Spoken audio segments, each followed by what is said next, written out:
right. We are live on Thursday. I'm Joel Fieri. This is the Faith Filter, and we are going to wait until some commenters come in. Before I show the video, I like to do that so make sure everybody knows what we're talking about. Excuse my voice a little bit. And we're going to talk about world events today, wars and rumors of wars. AC is here. Good morning, AC. And maybe we'll wait for Lucas. Usually comes in unless he's driving his kids to school. So what I'm going to do, like I said, I'm talking about world events, international events, everything, a lot of different things happening around the world. Say what you want about Donald Trump. He gets things done and makes things happen. So I will go ahead and show the video I was going to show to start. Yeah, Lucas might be driving.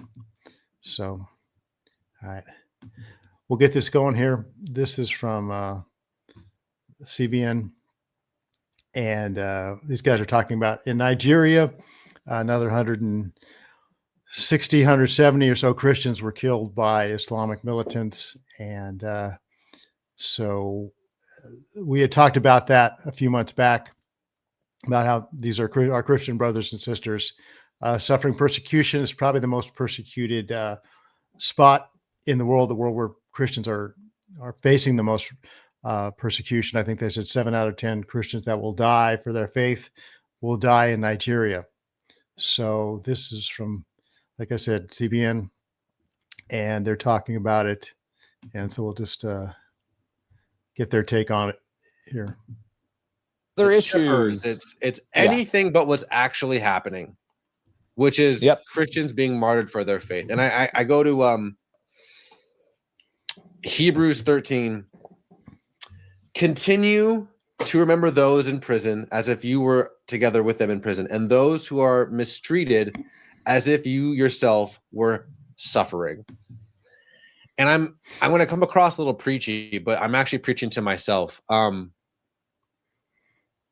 We need to have the eyes of what's actually happening to our brothers and sisters in Jesus around the world, and to give us the perspective of their eyes, where it's like, my goodness, almost everything we complain about is so superfluous, so insignificant, so trivial, so privileged, when our brothers and sisters around the world who are standing up for the name of Yeshua are being hacked with machetes and things like that. It's just like, man, like, who cares how much this or that, or like, oh no, the internet's not working, or oh no, I'm stuck in traffic, or oh no, my coworker was rude to me. Like, again, I don't want to come across as preachy, but I think biblically we need to. This is an actual place where empathy is important, because we need to feel the weight of this, and I think biblically, like, we need, like Hebrews 13 says, we need to just not glaze over this, think to ourselves, that was a terrible story I saw on YouTube or on the AP. Anyway, the Super Bowl, Okay, you get where he's going with that. Oh, Lucas is here. Good. So, good morning. So yeah, that was commentators on CBN, and that was, it was a little preachy, yeah, but it's also, what do we say when we say preachy? We're taking the word of God and actually applying it to ourselves. And he did mention Hebrews 13, which I'll show here, and we'll go over that a little bit. Again, let's see here.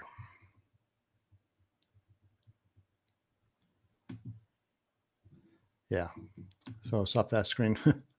Again, me and my struggles with the producing here. But let's take a look at Hebrews 13. And actually, I want to take a look at Hebrews 13, but also what came before it. So in Hebrews 13, what he was saying is verse 3, continue to remember those who are in prison as if you were together with them in prison, and those who are mistreated, as if you yourself were suffering. So, and there's every time with these, I show these, it gets a little jumpy, but I want to go back and kind of add to the context of that, to what he's talking about in famous chapter of Hebrews 11. And God is talking about, or the author of Hebrews is talking about the great hall of faith. Okay. How Abraham, Isaac, Jacob, Joseph, all these great characters that we know exercised faith before Jesus was there, put their faith in. They just acted by what they knew of God, what they knew God wanted them to do, and it was credited to them as righteousness. And I'm going to try and get this out of the way here.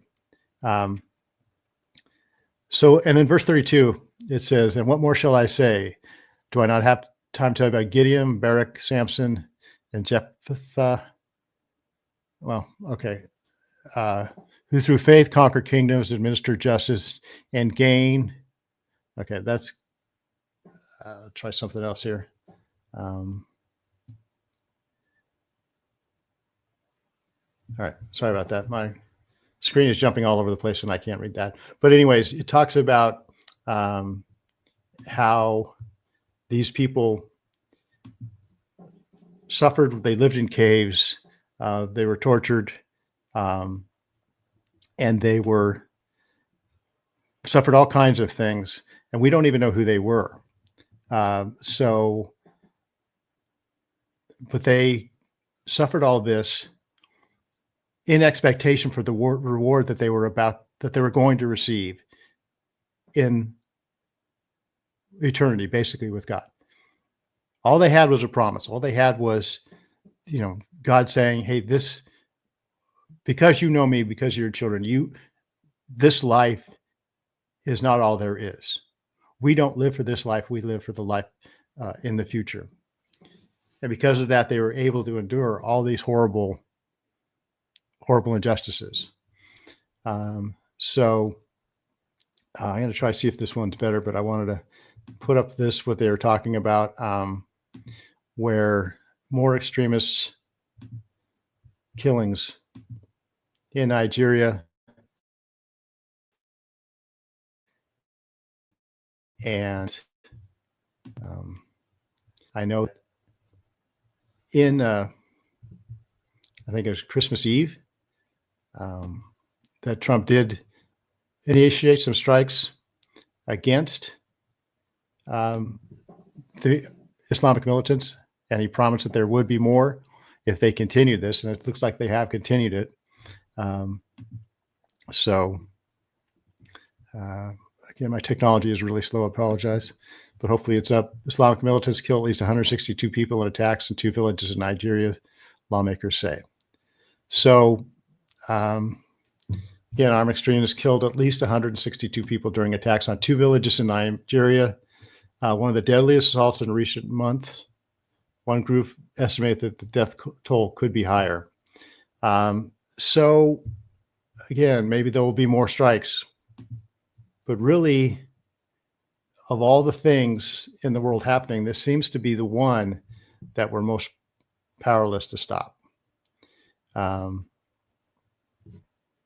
Because it is in the heart of Africa. There's not a lot of people in the United States from that region that would put pressure on us to do something like that, put pressure on our government to do something like that. Those Christians pretty much are on their own. We can send missile attacks on them and make them pay for it.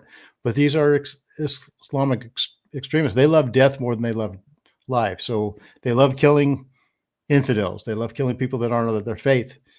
But they also don't mind dying for their faith because they're promised, their afterlife is promised 72 virgins and liquor and milk flowing, all the things they can't have with their faith down here.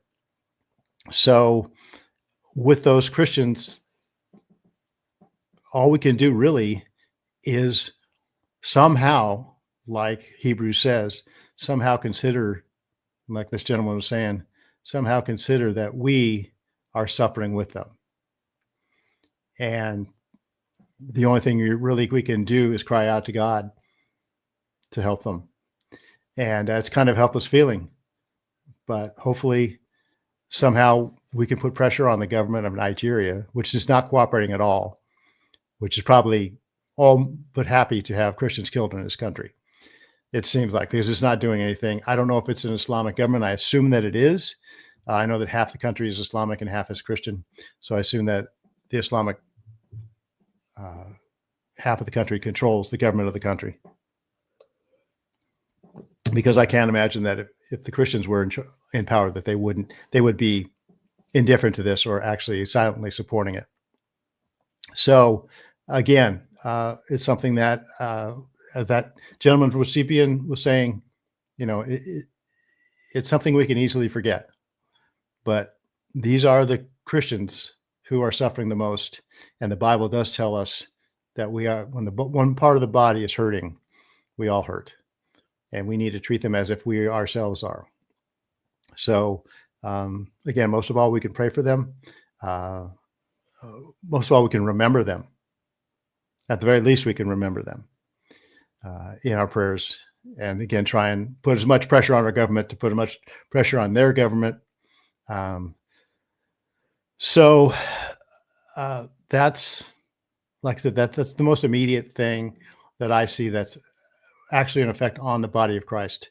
When other Christians in the body of Christ are dying and suffering, we all suffer along with it. So that's kind of an update on that. I know I talked about it a few weeks back, and just said myself included, if I'm not focusing on this, I just must not care. Just because our media, they talked a little bit about how the media will deny that and say it's something other than it is. They'll say it's something, it's just extremist or whatever. No, it's two worldviews clashing, and Christians are bearing the brunt of it. Christians, it's not going the other way. Christians are not attacking Muslims. Radical Islam is attacking Christians. So least of all, let's remember them in our prayers and do all we can somehow to put pressure on our government to keep the pressure up. And I think Trump will. I think he will keep the pressure up on that because it's the right thing to do. So, all right. And also, there are other parts of the world, it seems like so many things are happening. I know in Iran that they are, last count I heard, that could be as much as 30,000 people killed in the streets of Iran. If you remember, another video I did a few weeks back was on the revolution in Iran. I was very hopeful at the time that this would be the overthrow of the Ayatollahs. AC, think Trump will? Yeah, I think he will too. But Trump's also putting a lot of pressure on Iran, and he's got a lot of our military assets in the region. And Iran is still being quite belligerent about oppressing this uprising of its people. And it's also pursuing, going back to pursuing its nuclear program. Even after, 6 months ago or so, we pretty much wiped out their nuclear capabilities, so we thought. And I'm sure we delivered a huge blow to it, but they're not. They're in this for the long haul. This is their worldview. Jihad is their worldview. They're going to keep fighting, and they're starting to rebuild their nuclear program. And we might have to do this thing all over again. I think the best case scenario is to somehow pull a Maduro type thing where we have to go in and we have to remove their leaders. And I know that there's, I'm not quite, I think it's Khamenei. I don't know if Khamenei is still the Ayatollah, the main leader, but if we can get him, I think we have to get him. I think we have to chase the Islamic leaders, nab as many of them as we can, and chase the rest into Russia, and just have the Iranian people start anew. Have the great Persian people, like Netanyahu said, the great Persian people continue with their revolution and get back. Maybe the Shah's son can come in and take control, have free elections, and start rebuilding that country back to the greatness that it once was, and back to being the ally that it once was with us. And again, just to be that one more beacon of freedom in the Middle East, and most of all, to lop off the head of the snake of Islamic extremism. If Iran can somehow fall and somehow get out of this Islamic extremist mode that it's been in for the last 40 years, almost 50 years, that would mean so much to the world. That would mean so much to the Middle East. Hamas and Hezbollah and all Houthis, all of these rebel groups that are attacking Israel, making trouble in Israel, making trouble in the Middle East, in the Suez Canal, they would have their funding cut off. And that would leave them basically out in the cold. And they would hopefully cease to be an effective force. And that would be the biggest blow for world peace in a long time. It really would. So hopefully that will happen sooner than later. And if they're cracking down on their people and starting to rebuild a nuclear program, I don't see how we can let them continue. I really don't. And we have to get them out of there and put it back in the hands of the Iranian people and the Shah's son. It's better. I know the Shah, a lot of people think the Shah was bad news, but the country was prosperous and the people were free. So hopefully those women who threw off their burqas in that protest that I showed a few weeks back, hopefully they're still doing well, and hopefully that will prevail. That type of freedom and that type of liberation will prevail.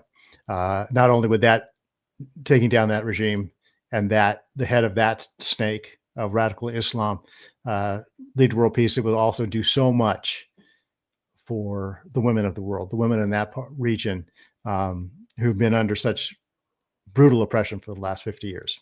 So, yeah, I saw pics how beautiful the women were before they covered themselves. So yes, it's been 50 years. Yeah, it'll be 50 years in 2029. So 47 years. So, hopefully that's, again, prayers for that too. We have some things also brewing in Taiwan. This is basically just an overview of the stuff I've been seeing. I couldn't figure out which one of these to focus on today, so I figured I'd focus on all of them. Taiwan has been something that basically has been brewing since I was just longer, actually, ever since Mao took over in China and the government of China fled to Taiwan, the Republic of China. And so I keep hearing, and it seems to be the plan that next year will be the year that China finally moves on to take over Taiwan. And Taiwan is amping up its defenses. I saw a video explaining how Japan and the United States and Australia would respond to China basically crossing the little strait there and taking over. And so we would have basically a regional war, and we'd have more wars, again, wars and rumors of wars, right? But we would also have, the fight would continue, the worldview fight. This is where it inevitably leads. When you have incompatible worldviews like radical Islam and communism going up against the Judeo-Christian, worldview of the West, these are basically incompatible. And the two, radical Islam and communism, are both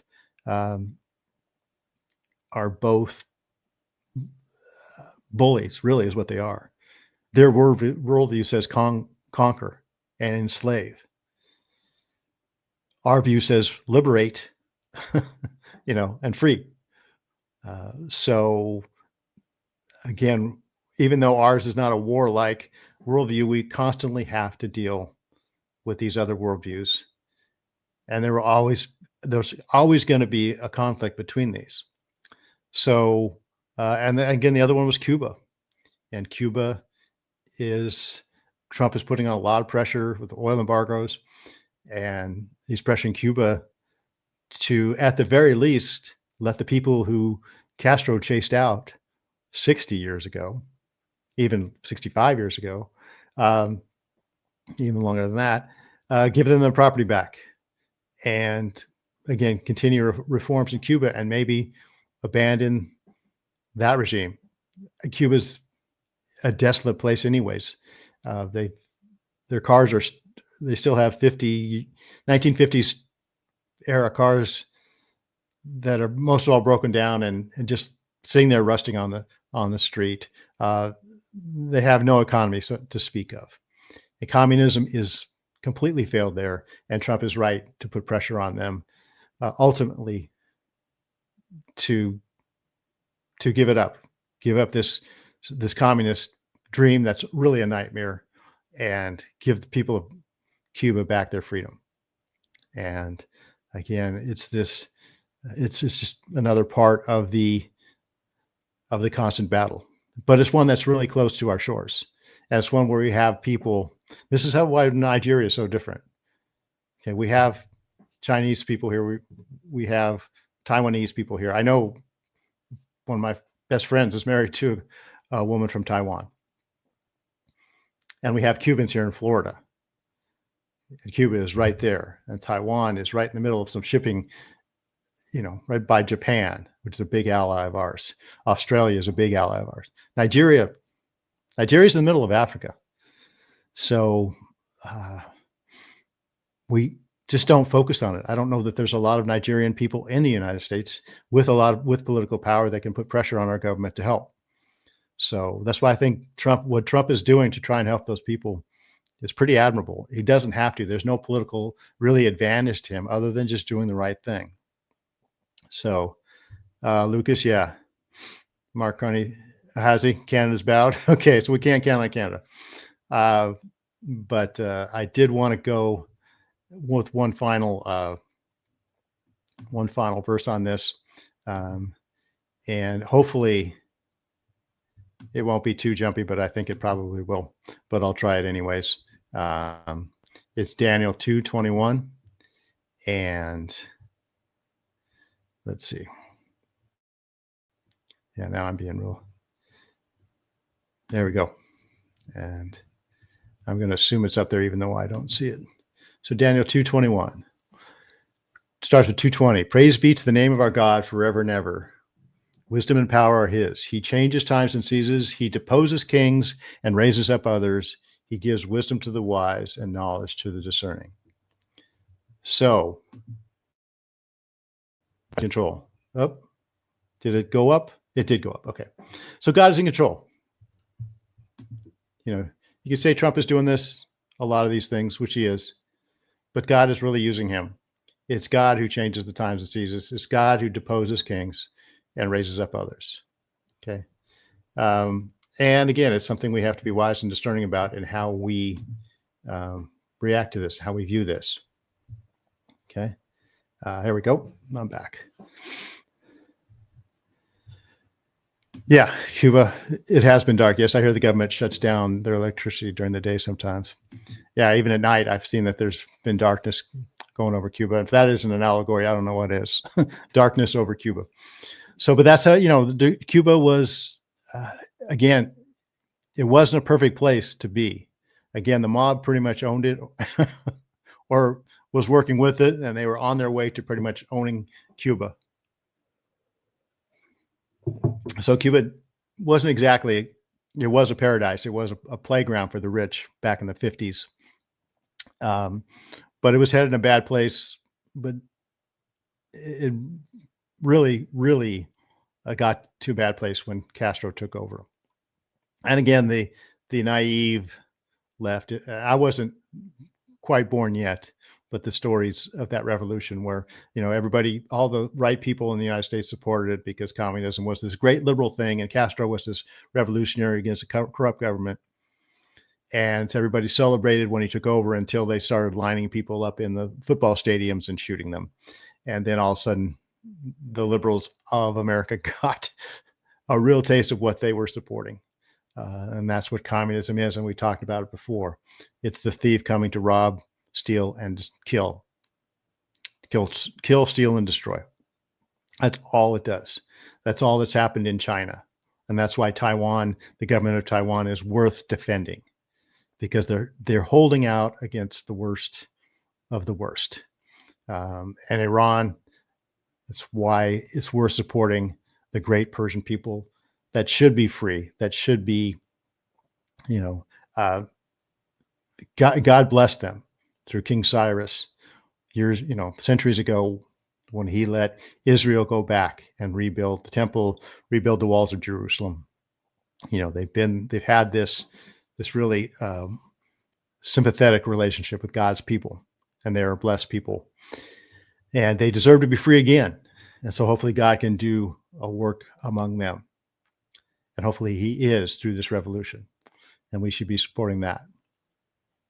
So, but most of all, we should be, again, considering ourselves as being under persecution also with the people of Nigeria. And what he said was true. We complain. I've got jumpy internet. I've been struggling with this all morning. It's, and when I put up the verses, it jumps all around.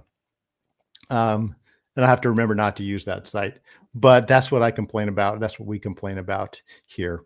And it's just, if we would even consider and be mindful of our Christian brothers and sisters that are being persecuted and dying, that would put everything in perspective. So, and that's what God calls us to do. He calls us to consider that we are suffering too. And so we should pray without ceasing for them, and pray without ceasing for the world situation, because again, this is what God predicted. Now, whether or not the end is near, whether or not Jesus is coming soon because of wars and rumors of wars, I don't know. My eschatology has been in flux for a while. Okay. But we are closer to his return every day. And the one thing that he constantly tells us to do is to pray and to look up and to wait expectantly for his return. And just like those Christians in Hebrews 11, we are not to consider that this is our home. We are to consider that this life is temporary. Our home is really eternally with God. And whatever suffering and deprivation we have here, which we don't know here, but we might be starting to know, because we're not exempt from that. This is the human condition. War and suffering is the human condition. But we haven't suffered it yet. But Christians around the world, people who are sympathetic to God's people around the world, like the Persians in Iran, the people yearning to be free in Cuba and China and Taiwan. Okay. We can be mindful of them and pray for them, and pray that God would do a work in these different parts of the world. Because Satan's on the move. Satan's always been on the move. We are closer to his return, but there's been wars and rumors of wars. It's the state of mankind. It's the natural state of mankind to be at war and to have unrest, because we're a fallen world. And that's just our state. And that's why God had to send Jesus to die for us. That's how bad our situation is. And that's how radical the solution had to be. So, thank you, AC. Appreciate the amens. Maybe I'm getting a little preachy here too. But again, like the guy said in the view, I'm preaching to myself, because I get caught up in my little petty frustrations too, not realizing that most of the world would love to have the problems I have. So, and the problems we have. So, but here we are with this great technology, talking to each other about it. And the best we can do is just remind ourselves to be in prayer for them, and to consider that we are with them, and they are part of the body. And if they're hurting, we're hurting. So that's 30 minutes. And that's, again, goes fast. So I will be on with Ben tomorrow. And so I will see you then. Thanks for listening, guys. I really appreciate that you guys tune in every day, and everybody who watches later on. I appreciate it. Thank you. Take care.